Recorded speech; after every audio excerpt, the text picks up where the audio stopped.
La véritable nature de la statue de la liberté. Texte de Stéphane Thomas Berbudo.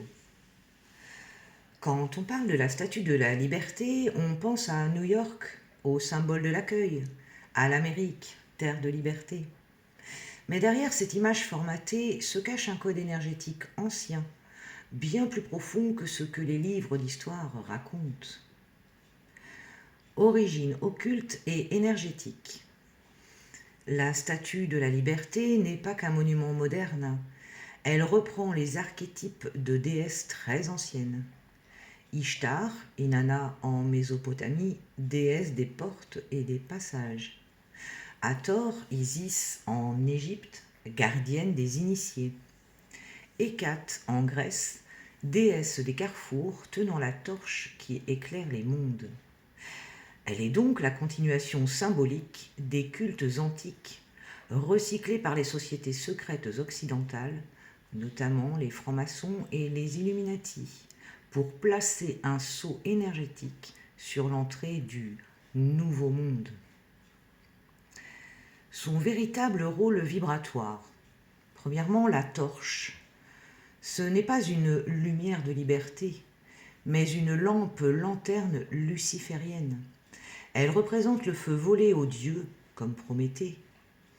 Placée à l'entrée du continent, elle fonctionne comme une antenne énergétique de contrôle, reliant New York au réseau souterrain et au système de Saturne, archontique. Deuxièmement, la couronne a 7 rayons.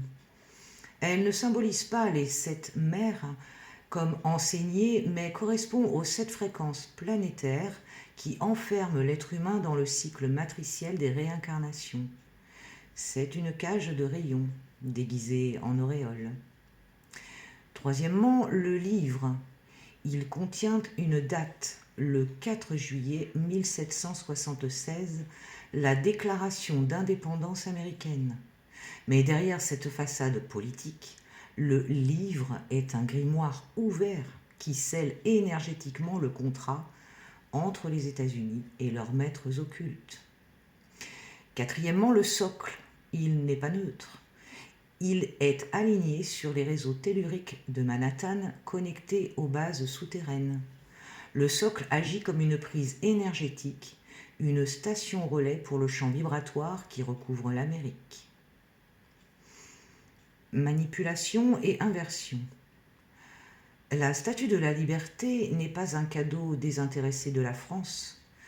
Elle fut conçue comme un sceau ésotérique pour poser une fréquence sur le continent américain.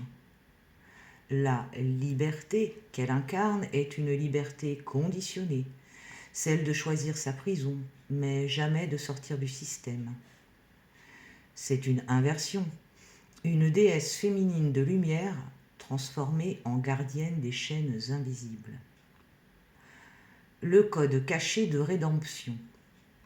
Cependant, rien n'est unilatéral. Même les objets placés par les forces obscures peuvent être réactivés par la conscience éveillée. Sa torche peut devenir une flamme de vérité intérieure si on la reprogramme vibratoirement.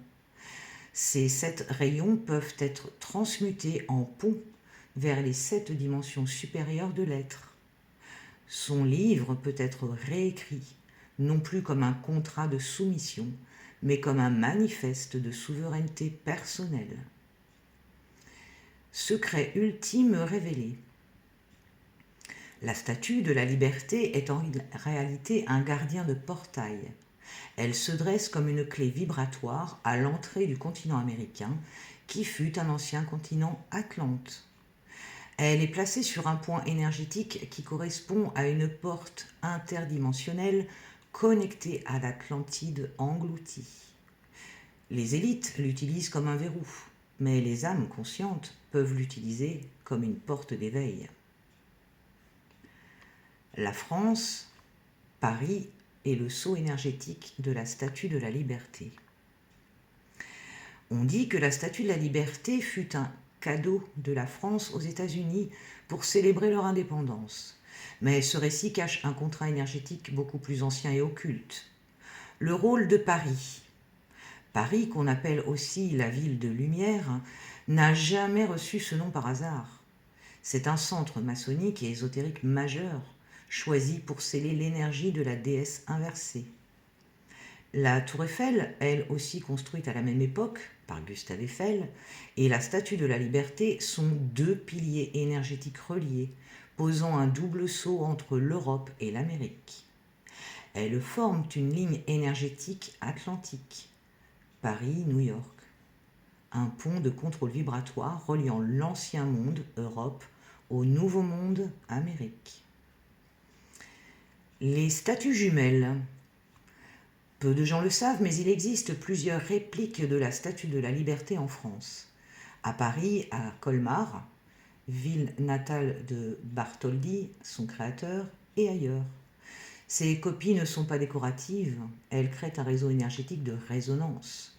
Ce réseau permettait d'alimenter la statue principale de New York en énergie, comme un système de relais vibratoire. Les sociétés secrètes françaises. Le projet de la statue a été conçu et porté par les francs-maçons français, notamment le sculpteur Auguste Bartholdi et l'ingénieur Gustave Eiffel.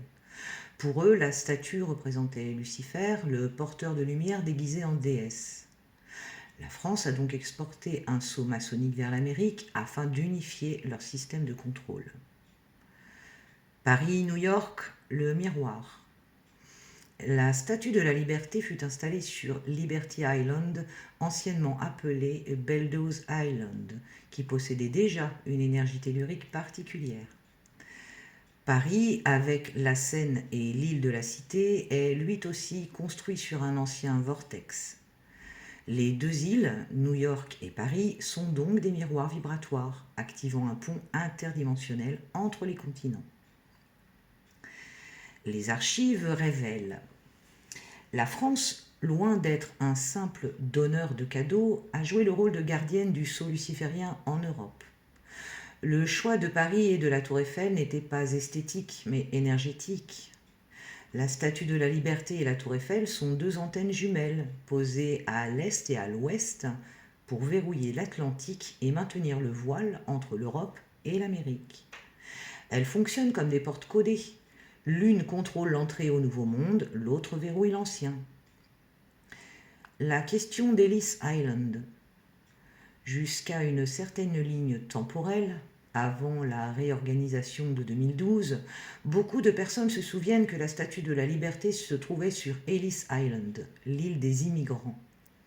Pourtant, si tu consultes aujourd'hui n'importe quel livre ou carte officielle, elle est indiquée sur Liberty Island. Le glitch de la matrice. C'est un cas typique de Mandela Effect. Une réécriture de l'histoire à travers la modification des lignes temporelles. Ellis Island représente l'arrivée des âmes dans la prison terrestre, les migrants passant par les registres, les listes, les contrôles. Y placer la statue faisait sens. C'était la gardienne du passage, tenant la flamme qui accueille, mais enregistre et scelle. Après 2012, avec l'élévation vibratoire de la Terre et les mouvements de conscience collective, certaines lignes de contrôle ont été réajustées. Déplacer la statue officiellement sur Liberty Island est une inversion symbolique, donner l'illusion que la liberté est au centre, alors que l'énergie d'accueil des âmes esclaves, Ellis, a été effacée de la mémoire collective.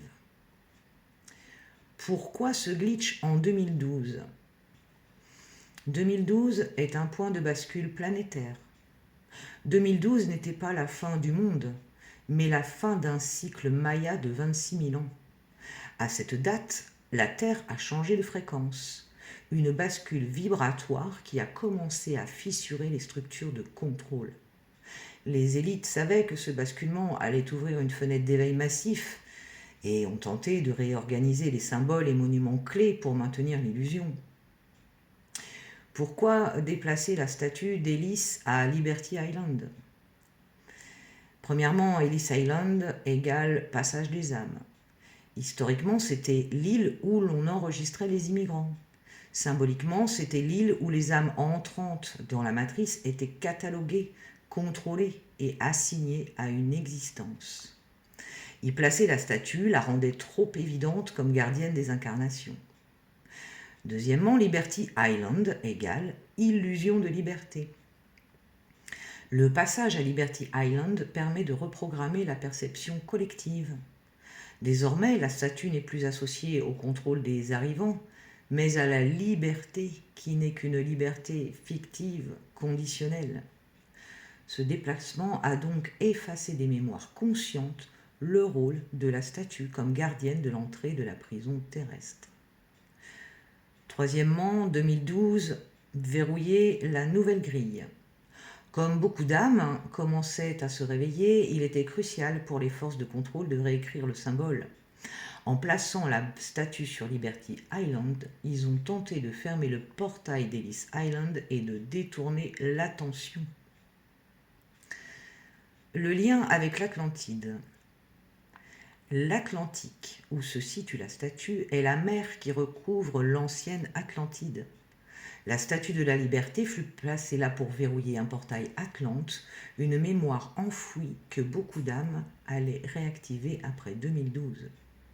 Ellis Island portait directement l'énergie des anciennes portes atlantes d'incarnation, un endroit où les âmes passaient jadis avant de rejoindre le monde matériel. En déplaçant le symbole sur Liberty Island, les élites ont voulu couper la connexion directe entre les migrants modernes et la mémoire akashique atlante. Le sens profond du glitch. Le fait que des millions de personnes se souviennent encore de la statue sur Ellis Island est une preuve vivante que la matrice a réécrit l'histoire.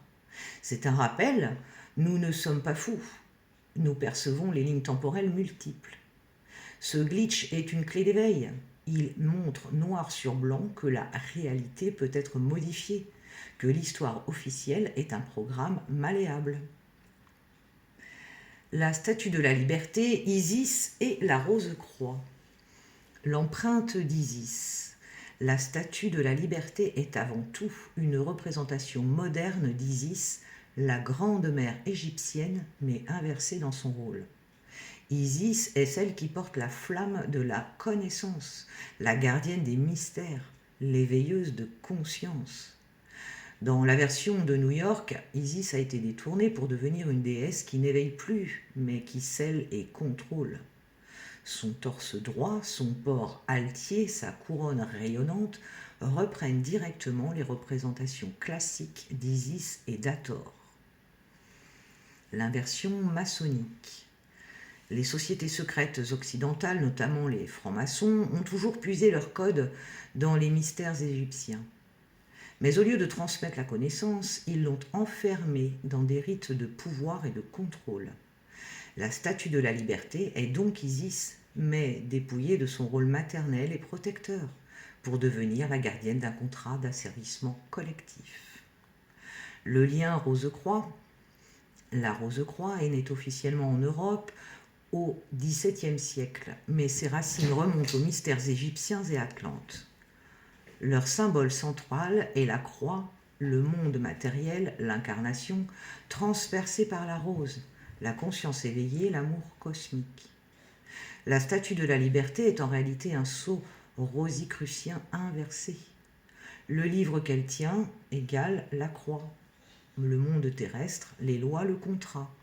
La torche enflammée égale la rose, mais utilisée non pas pour libérer, mais pour aveugler et détourner. C'est donc une parodie ésotérique du véritable enseignement rosicrucien, qui visait à libérer l'âme par la connaissance intérieure. Pourquoi cette inversion ? Parce que la véritable Isis, la véritable rose, est une clé atlante de libération. En plaçant une Isis falsifiée à l'entrée de l'Amérique, les élites ont voulu verrouiller l'accès à cette mémoire. L'Amérique, héritière d'une partie du savoir atlante, devait rester un continent sous contrôle et non un continent qui retrouve sa mémoire. Message akashique et clé finale, la véritable liberté n'est pas offerte par une statue, une nation ou une institution. Elle est un état intérieur, une fréquence que personne ne peut donner ni retirer. La statue de la liberté n'est qu'un miroir. Elle peut être le reflet de l'illusion ou le rappel de la souveraineté. clé de souveraineté. À chaque fois que tu contemples ce monument, rappelle-toi. Hélice égale contrôle des âmes, le passé matriciel. Liberty égale illusion de liberté, le présent inversé. Mais en vérité, ta flamme intérieure n'a jamais dépendu ni d'Hélice ni de Liberty. Elle est au-delà du programme, reliée à la mémoire atlante originelle où tu étais déjà libre. Mantra vibratoire dit: j'allume ma propre flamme, je transmute les chaînes en rayons de conscience, j'écris le livre de ma liberté éternelle. Conclusion: la statue de la liberté est un totem codé. Elle fut posée comme un sceau de contrôle, mais elle est aussi un miroir de l'éveil. Chaque être peut choisir, voir en elle l'Isis falsifiée des élites, ou réactiver l'Isis originelle, la rose de conscience, et retrouver sa souveraineté.